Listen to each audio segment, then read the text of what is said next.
ನಮಸ್ತೆ ಗೆಳೆಯರೆ.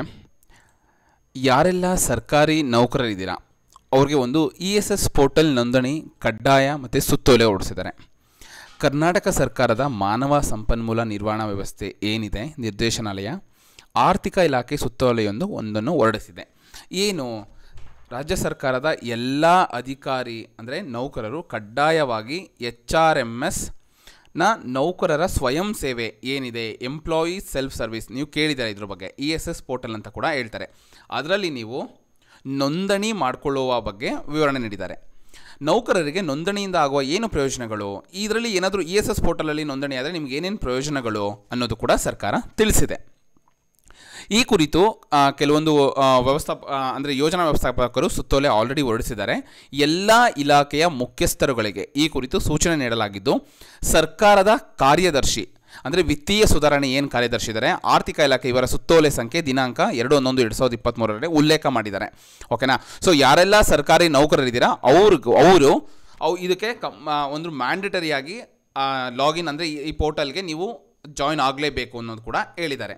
ದೊರೆಯುವ ಸೌಲಭ್ಯಗಳು, ಇದರಿಂದ ಅನುಕೂಲಗಳೇನೆಂದರೆ ನಿಮ್ಮ ಏನಿದೆ ಸರ್ಕಾರಿ ನೌಕರರ ಪೇ ಸ್ಲಿಪ್ ವೇತನ ಚೀಟಿ ಏನಿದೆ ಅದು ನಿಮ್ಮ KGID ಸಂಖ್ಯೆಯ ಮೂಲಕ ಏನಾದರೂ ನೀವು ನೋಂದಣಿ ಆದರೆ ನಿಮ್ಮ ವೇತನ ಚೀಟಿಯನ್ನು ನೀವು ಪಡೆಯಬಹುದು. ಅಂದರೆ ನೀವು ಇಲ್ಲೇ ಅದನ್ನು ಡೌನ್ಲೋಡ್ ಮಾಡ್ಕೋಬಹುದು. ಒಂದು ಸ್ಯಾಲರಿ ಸ್ಲಿಪ್ ಸಿಗುತ್ತೆ ನಿಮಗೆ, ಪೇ ಸ್ಲಿಪ್ಪು. ಇನ್ನೊಂದು ನಿಮ್ಮ ರಜೆ ಬಾಕಿ ಎಷ್ಟಿದೆ, ನೌಕರರು ಪೋರ್ಟಲ್ಗೆ ಹೋಗಿ ನಿಮ್ಮ ರಜೆ ಬಾಕಿ, ಇನ್ನೂ ರಜೆ ಎಷ್ಟು ದಿನ ಇದೆ ಪೆಂಡಿಂಗ್ ಇದೆ, ಮತ್ತು ನೀವೇನಾದರೂ ಗೌರ್ಮೆಂಟಿಂದ ಸಾಲ ತೊಗೊಂಡಿದ್ರೆ ಅಂದರೆ ಸರ್ಕಾರದಿಂದ ಸಾಲ ತೊಗೊಂಡಿದ್ರೆ ಅಂದರೆ ಮುಂಗಡ ಅಡ್ವಾನ್ಸ್ ತೊಗೊಂಡಿದ್ರೆ ನಿಮ್ಮ ಸಾಲದ ವಿವರಗಳು ಕಂಪ್ಲೀಟ್ ಡೀಟೇಲ್ಸ್ ನಿಮಗೆ ಈ ಒಂದು ESS ಪೋರ್ಟಲ್ಲಿ ನಿಮಗೆ ಸಿಗುತ್ತೆ.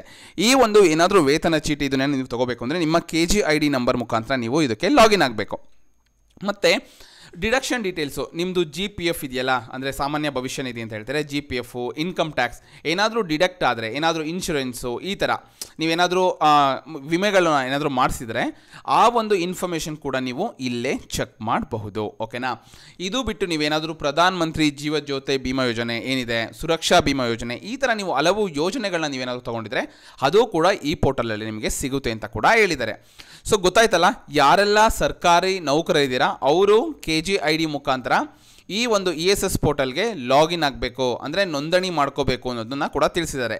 ಆದುದರಿಂದ ರಾಜ್ಯ ಸರ್ಕಾರದ ಪ್ರತಿ ಸಿಬ್ಬಂದಿಗಳು ಏನಿದ್ದಾರೆ ತಮ್ಮದೇ ಆದ ವೇತನ ಚೀಟಿ, ರಜೆ ವಿವರಗಳನ್ನು ಮತ್ತು ಕಡಿತದ ಸಾರಾಂಶವನ್ನು ನೀವೇನಾದರೂ ನೋಡಬೇಕು ಅಂದರೆ ಈ ಒಂದು ಡೌನ್ಲೋಡ್ ಮಾಡ್ಕೋಬೇಕು. ಓಕೆನಾ. ಈಗ ಒಂದು ಏನಿದೆ HRMS ಅದೇನಿದೆ ESS ಪೋರ್ಟಲ್ karnataka.gov.in, ನಾನು ಅದನ್ನು ನನ್ನ ಒಂದು ಡಿಸ್ಕ್ರಿಪ್ಷನಲ್ಲಿ ಕೂಡ ಮೆನ್ಷನ್ ಮಾಡ್ತೀನಿ. ನೀವು ಅದಕ್ಕೆ ನೋಂದಾಯಿಸಿಕೊಂಡು ಪ್ರತಿ ಸಿಬ್ಬಂದಿಗಳು ಪೋರ್ಟಲ್ನಲ್ಲಿ ನೋಂದಾಯಿಸಿಕೊಂಡು ಸದರಿ ಸೌಲಭ್ಯವನ್ನು ಪಡೆಯಬೇಕು ಅಂತ ಕೂಡ ಹೇಳಿದ್ದಾರೆ. ಮತ್ತು ಇದ್ರ ಬಗ್ಗೆ DDO ಯಾರಿದ್ದಾರೆ ಅವರು ಖಚಿತಪಡಿಸ್ಕೊಳ್ಬೇಕು, ಅಂದರೆ ಎಲ್ಲ ಸರ್ಕಾರಿ ನೌಕರರು ಅಂದರೆ ಅವ್ರ ಅಂಡರಲ್ಲಿ ಏನು ಬರ್ತಾರೆ ಅವರೆಲ್ಲ ಮಾಡಿದಾರಾ ಅಂತ ಒಂದು ಸುತ್ತೋಲೆ ಹೊರಡಿಸಿದ್ದಾರೆ. ಸೊ ನೀವು ನಿಮ್ಮ ಯಾರಿದ್ದಾರೆ ನಿಮ್ಮ ಅಧಿಕಾರಿಗಳ ಹತ್ರ ವಿಚಾರಿಸಿ ಇದು ಏನಿದೆ ಒಂದು ESS ಪೋರ್ಟಲ್ ಯಾವ ಥರ ವರ್ಕ್ ಆಗುತ್ತೆ, ಪೇ ಸ್ಲಿಪ್ ನೀವು ಅಲ್ಲೇ ತೊಗೋಬೋದಾ, ನಮ್ಮದು ಲೋನ್ ಡಿಡಕ್ಷನ್ ಅಡ್ವಾನ್ಸ್ ಡೀಟೇಲ್ಸ್ ಎಲ್ಲ ಅಲ್ಲೇ ಸಿಗುತ್ತಾ, ಮತ್ತು ಇನ್ಕಮ್ ಟ್ಯಾಕ್ಸ್ ಡಿಡಕ್ಷನ್ ಮತ್ತು ಅದರ್ ಡಿಡಕ್ಷನ್ ಎಲ್ಲ ಸಿಗುತ್ತಾ ಅಂತ ವಿಚಾರಿಸಿ ಈ ಒಂದು ಉಪಯೋಗನ ಪಡ್ಕೋಬೋದು.